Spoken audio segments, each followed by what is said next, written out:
has only just begun. We are one movement, one people, one family, and one glorious nation under God. So with American pride swelling in our hearts and American courage stirring in our souls, I say these words to you. We will make America great again.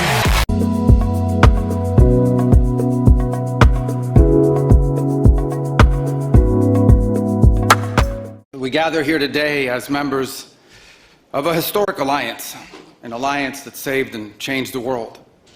You know, when this conference began in 1963, it was in a nation, actually it was on a continent, that was divided against itself. The line between communism and freedom ran through the heart of Germany. The first barbed fences of the Berlin Wall had gone up just 2 years prior. And just months before that first conference, before our predecessors first met here in Munich, the Cuban Missile Crisis had brought the world to the brink of nuclear destruction. Even as World War II still burned fresh in the memory of Americans and Europeans alike, we found ourselves staring down the barrel of a new global catastrophe, one with the potential for a new kind of destruction, more apocalyptic and final than anything before in the history of mankind. The time of that first gathering, Soviet communism was on the march. Thousands of years of Western civilization hung in the balance. At that time, victory was far from certain. But we were driven by a common purpose. We were unified not just by what we were fighting against. We were unified by what we were fighting for. And together, Europe and America prevailed. And a continent was rebuilt. Our people prospered. In time, the East and West blocks were reunited. A civilization was once again made whole. That infamous wall that had cleaved this nation into two came down, and with it an evil empire. And the East and West became one again. But the euphoria of this triumph led us to a dangerous delusion that we had entered, quote, the end of history, that every nation would now be a liberal democracy, that the ties formed by trade and by commerce alone would now replace nationhood, that the rules-based global order, an overused term, would now replace the national interest, and that we would now live in a world without borders where everyone became a citizen of the world. This was a foolish idea that ignored both human nature and it ignored the lessons of over 5,000 years of recorded human history. And it has cost us dearly. In this delusion, we embraced a dogmatic vision of free and unfettered trade, even as some nations protected their economies and subsidized their companies to systematically undercut ours, shuttering our plants, resulting in large parts of our societies being deindustrialized, shipping millions of working and middle-class jobs overseas, and handing control of our critical supply chains to both adversaries and rivals. We increasingly outsourced our sovereignty to international institutions while many nations invested in massive welfare states at the cost of maintaining the ability to defend themselves. This, even as other countries have invested in the most rapid military buildup in all of human history and have not hesitated to use hard power to pursue their own interests. To appease a climate cult, we have imposed energy policies on ourselves that are impoverishing our people, even as our competitors exploit oil and coal and natural gas and anything else, not just to power their economies, but to use as leverage against our own. And in a pursuit of a world without borders, we opened our doors to an unprecedented wave of mass migration that threatens the cohesion of our societies, the continuity of our culture, and the future of our people. We made these mistakes together. And now, together, we owe it to our people to face those facts and to move forward, to rebuild. Under President Trump, the United States of America will once again take on the task of renewal and restoration. driven by a vision of a future as proud, as sovereign, and as vital as our civilization's past. And while we are prepared, if necessary, to do this alone, it is our preference and it is our hope to do this together with you, our friends here in Europe. For the United States and Europe, we belong together. America was founded 250 years ago, but the roots began here on this continent long before. The men who settled and built the nation of my birth arrived on our shores carrying the memories and the traditions and the Christian faith of their ancestors as a sacred inheritance, an unbreakable link between the old world and the new. We are part of one civilization, Western civilization. We are bound to one another by the deepest bonds that nations could share, forged by centuries of shared history, Christian faith, culture, heritage, language, ancestry, and the sacrifices our forefathers made together for the common civilization to which we have fallen heir. And so this is why we Americans may sometimes come off as a little direct and urgent in our counsel. This is why President Trump demands seriousness and reciprocity from our friends here in Europe. The reason why, my friends, is because we care deeply. We care deeply about your future and ours. And if at times we disagree, our disagreements come from our profound sense of concern about a Europe with which we are connected, not just economically, not just militarily. We are connected spiritually, and we are connected culturally. We want Europe to be strong. We believe that Europe must survive. Because the two great wars of the last century serve for us as history's constant reminder that ultimately our destiny is and will always be intertwined with yours. Because we know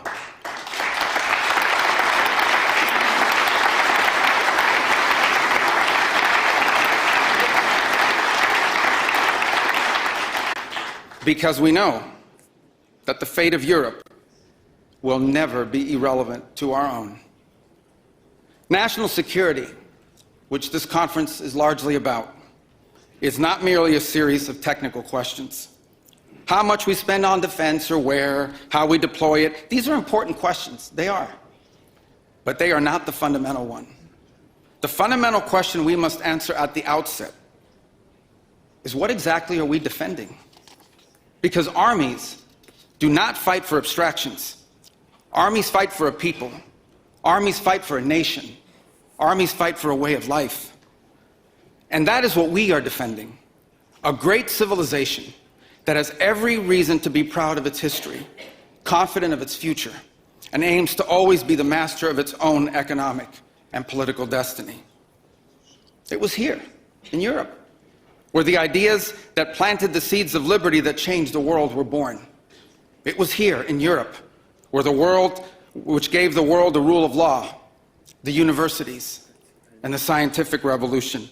It was this continent that produced the genius of Mozart and Beethoven, of Dante and Shakespeare, of Michelangelo and Da Vinci, of the Beatles and the Rolling Stones.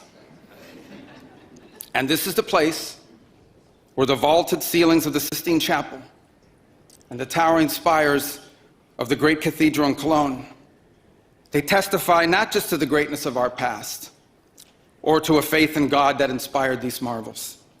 They foreshadow the wonders that await us in our future. But only if we are unapologetic in our heritage and proud of this common inheritance can we together begin the work of envisioning and shaping our economic and our political future. Deindustrialization was not inevitable. It was a conscious policy choice, a decades-long economic undertaking that stripped our nations of their wealth, of their productive capacity, and of their independence. And the loss of our supply chain sovereignty was not a function of a prosperous and healthy system of global trade. It was foolish. It was a foolish but voluntary transformation of our economy that left us dependent on others for our needs and dangerously vulnerable to crisis. Mass migration is not, was not, isn't some fringe concern of little consequence.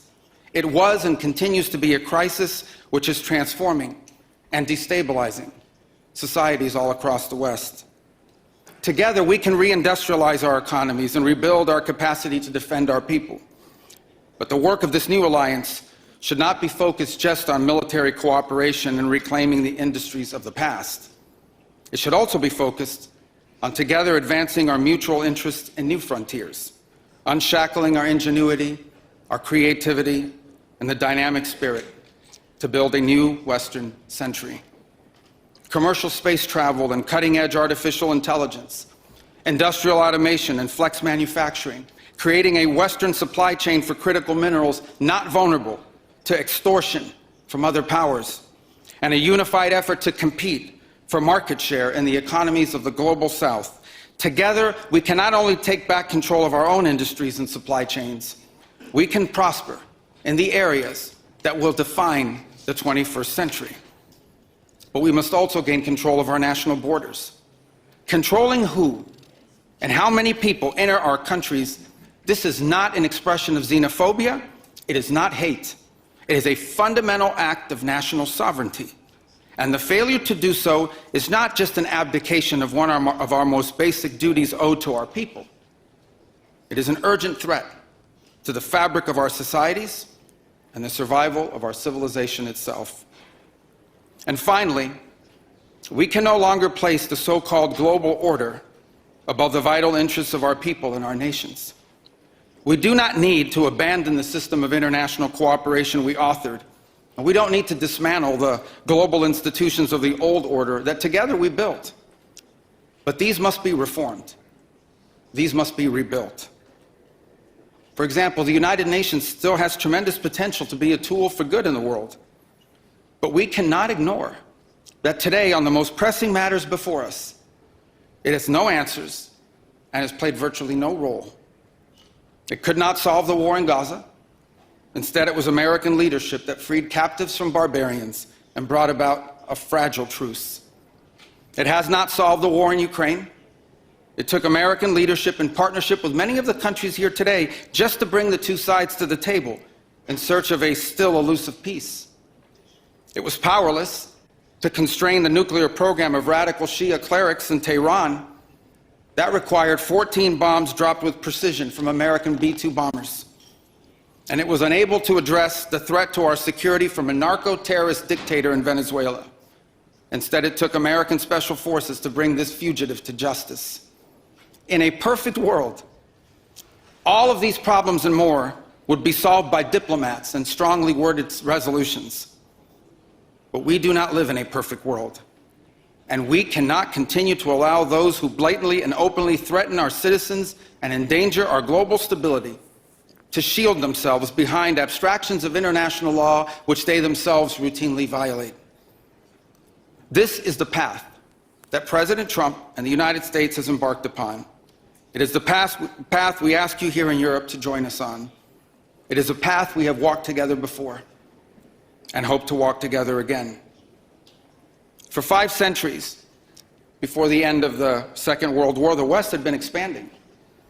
Its missionaries, its pilgrims, its soldiers, its explorers pouring out from its shores to cross oceans, settle new continents, build vast empires extending out across the globe. But in 1945, for the first time since the age of Columbus, it was contracting. Europe was in ruins. Half of it lived behind an iron curtain, and the rest looked like it would soon follow. The great Western empires had entered into terminal decline, accelerated by godless communist revolutions and by anti-colonial uprisings that would transform the world and drape the red hammer and sickle across vast swaths of the map in the years to come. Against that backdrop, then as now, many came to believe that the West's age of dominance had come to an end, and that our future was destined to be a faint and feeble echo of our past. But together, our predecessors recognized that decline was a choice, and it was a choice they refused to make. This is what we did together once before. And this is what President Trump and the United States want to do again now, together with you. And this is why we do not want our allies to be weak, because that makes us weaker. We want allies who can defend themselves so that no adversary will ever be tempted to test our collective strength. This is why we do not want our allies to be shackled by guilt and shame. We want allies who are proud of their culture and of their heritage, who understand that we are heirs to the same great and noble civilization, and who together with us are willing and able to defend it. And this is why we do not want allies to rationalize the broken status quo rather than reckon with what is necessary to fix it. For we in America have no interest in being polite and orderly caretakers of the West's managed decline. We do not seek to separate, but to revitalize an old friendship and renew the greatest civilization in human history. What we want is a reinvigorated alliance that recognizes that what has ailed our societies is not just a set of bad policies, but a malaise of hopelessness and complacency. The alliance that we want is one that is not paralyzed into inaction by fear. Fear of climate change, fear of war, fear of technology. Instead, we want an alliance that boldly races into the future. And the only fear we have is the fear of the shame of not leaving our nations prouder, stronger, and wealthier for our children. An alliance ready to defend our people, to safeguard our interests, and to preserve the freedom of action that allows us to shape our own destiny. Not one that exists to operate a global welfare state and atone for the purported sins of past generations. An alliance that does not allow its power to be outsourced, constrained, or subordinated to systems beyond its control. One that does not depend on others for the critical necessities of its national life. And one that does not maintain the polite pretense that our way of life is just one among many, and that asks for permission before it acts. And above all, an alliance based on the recognition that we, the West, have inherited together. What we have inherited together is something that is unique and distinctive and irreplaceable, because this, after all, is the very foundation of the transatlantic bond. Acting together in this way, we will not just help recover a sane foreign policy, it will restore to us a clear sense of ourselves. It will restore a place in the world. And in so doing, it will rebuke and deter the forces of civilizational erasure that today menace both America and Europe alike. So in a time of headlines heralding the end of the transatlantic era, let it be known and clear to all that this is neither our goal nor our wish. Because for us Americans, our home may be in the Western Hemisphere, but we will always be a child of Europe.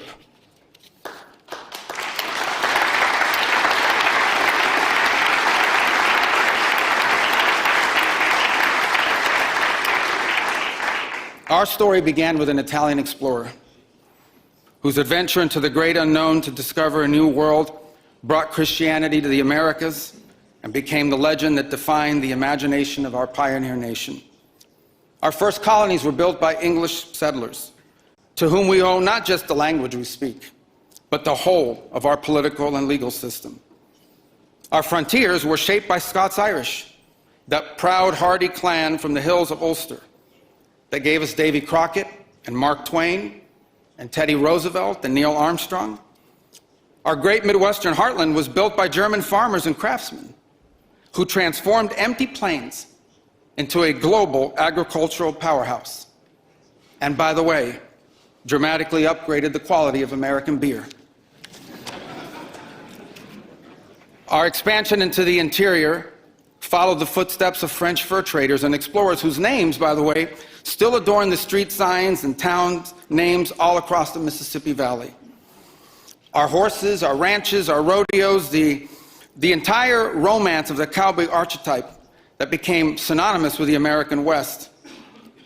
These were born in Spain. And our largest and most iconic city was named New Amsterdam before it was named New York. And you know that in the year that my country was founded, Lorenzo and Catalina Giraldi lived in Casal Monferrato in the Kingdom of Piedmont, Sardinia. And Jose and Manuela Reina lived in Sevilla, Spain. I don't know what, if anything, they knew about the 13 colonies which had gained their independence from the British Empire. But here's what I'm certain of. They could have never imagined that 250 years later, one of their direct descendants would be back here today on this continent as the chief diplomat of that infant nation. And yet here I am, reminded by my own story that both our histories and our fates will always be linked.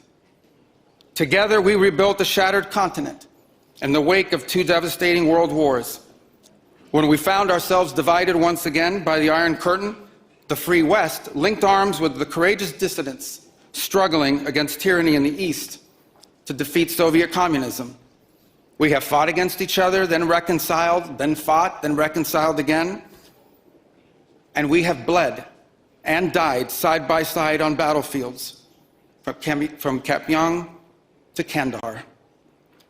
And I'm here today to leave it clear that America is charting the path for a new century of prosperity, and that once again, we want to do it together with you, our cherished allies and our oldest friends.